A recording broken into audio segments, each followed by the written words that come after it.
മാഞ്ഞുപോയത് ഒരു വലിയ യുഗത്തിൻ്റെ അമരക്കാരൻ.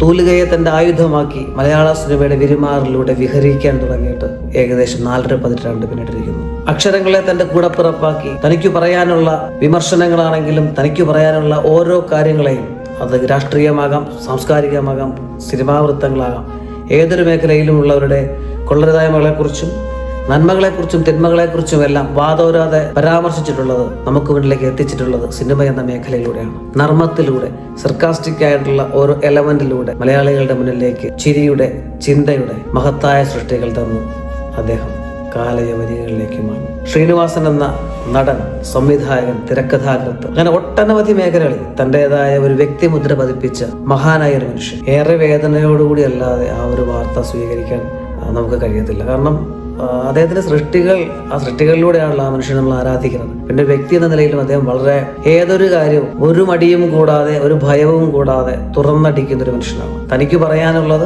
അത് സിനിമയിലൂടെ ആണെങ്കിലും സ്പീച്ചിലൂടെ ആണെങ്കിലും ഏത് രീതിയിലും തനിക്ക് പറയാനുള്ളത് താൻ പറയും എന്നുള്ളതാണ് ഏറ്റവും വലിയ അദ്ദേഹത്തിന്റെ ഒരു സ്പെഷ്യാലിറ്റി എന്ന് പറയുന്നത്. ഭയമേതുമില്ലാത്തൊരു മനുഷ്യനാണ് അദ്ദേഹത്തിന്റെ ഓരോ മേഖലകളിൽ അദ്ദേഹം പറയുന്നത്. അതിന് ഓരോ എക്സാമ്പിളുകൾ കൊടുത്തും ഓരോ അനുഭവ കഥകളിലൂടെയാണ് അദ്ദേഹം ഓരോ വിഷയങ്ങളും നമ്മളിലേക്ക് എത്തിക്കുന്നത്. അദ്ദേഹത്തിന്റെ സിനിമകളിലൂടെ ഒന്നും പ്രത്യേകിച്ച് അദ്ദേഹത്തിന്റെ സിനിമകളെക്കുറിച്ചോ സിനിമ യാത്രകളെക്കുറിച്ചോ ഒന്നും പ്രത്യേകിച്ച് പറയേണ്ടുന്ന ആവശ്യമില്ല. സന്ദേശവും വടക്കുനോക്കി യന്ത്രവും തലയണമന്ത്രം, അങ്ങനെ ഒരുപാട് ഇപ്പൊ അവസാനമായിട്ട് എത്തിയിരിക്കുന്ന ഞാൻ പ്രകാശൻ വരെയുള്ള ചിത്രത്തിൽ കാലിക പ്രസക്തിയുള്ള ഒരുപാട് കാര്യങ്ങൾ മെൻഷൻ ചെയ്താണ് അദ്ദേഹം പോകുന്നത്. സിനിമയ്ക്കിടയിലുള്ള, സിനിമയ്ക്കകത്തുള്ള ഒരുപാട് കൊള്ളരുതായ്മകളും നന്മകളും തിന്മകളും ഒക്കെ അദ്ദേഹം ഒരു മടിയും കൂടാതെ വരച്ചു ചേർക്കാൻ ശ്രമിച്ചിരുന്നു എന്നുള്ളത് ഏറ്റവും പ്രധാനമായിട്ടുള്ള സംഭവമാണ്. കാരണം അതാണ് അദ്ദേഹത്തിന്റെ ഒരു ഭയമില്ലാതെ മുന്നോട്ട് നീങ്ങുന്ന ഒരു വ്യക്തിത്വം, നന്മകളുള്ള മനുഷ്യനാണ്. അതുപോലെ ഒരുപാട് സൗഹൃദങ്ങളെ ഒരുപാട് ആത്മാർത്ഥമായി കാത്തു സൂക്ഷിക്കുന്ന ഒരു വ്യക്തിയാണ്. ശരിക്കും ഈ ഒരു വിയോഗം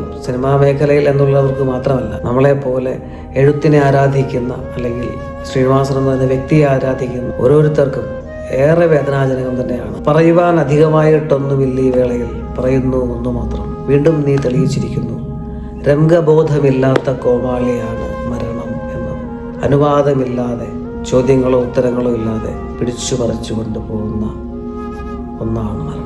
താങ്ങുവാനാകുന്നില്ല ഈ ഒരു വിയോഗം, എഴുത്തിൻ്റെ തമ്പുരാൻ്റെ ഈ ഒരു വിയോഗം. തൂലികയെ വിശ്രമ കുടീരത്തിലേക്ക് മാറ്റിവെച്ച് കടലാസിനോട് പറയാതെ പറഞ്ഞ യാത്രകൾ പറഞ്ഞ് അദ്ദേഹം യാത്രയായി. തൂലികയെ ആയുധമാക്കി, അല്ലെങ്കിൽ തൂലികയെ തനിക്ക് പറയുവാനുള്ള ഉപാധിയാക്കി മാറ്റി മലയാളത്തിൻ്റെ വിരിമാറിൽ, മലയാള സിനിമയുടെ വിരിമാറിൽ വിഹരിച്ച, ഇന്നും അദ്ദേഹത്തിൻ്റെ ഓരോ സൃഷ്ടികളും ഓരോ തലമുറകളും ഇപ്പോഴും കൈയാളുന്നു എന്നുള്ളതാണ് ഏറ്റവും വലിയ ഒരു പ്രത്യേകത. അങ്ങനെ തന്നെ ഇനിയുള്ള തലമുറകളും അദ്ദേഹത്തിൻ്റെ സന്ദേശങ്ങളിലൂടെ, അദ്ദേഹത്തിൻ്റെ ഓരോ ചിത്രങ്ങളിലൂടെയും അദ്ദേഹത്തെ ഓർമ്മിക്കട്ടെ.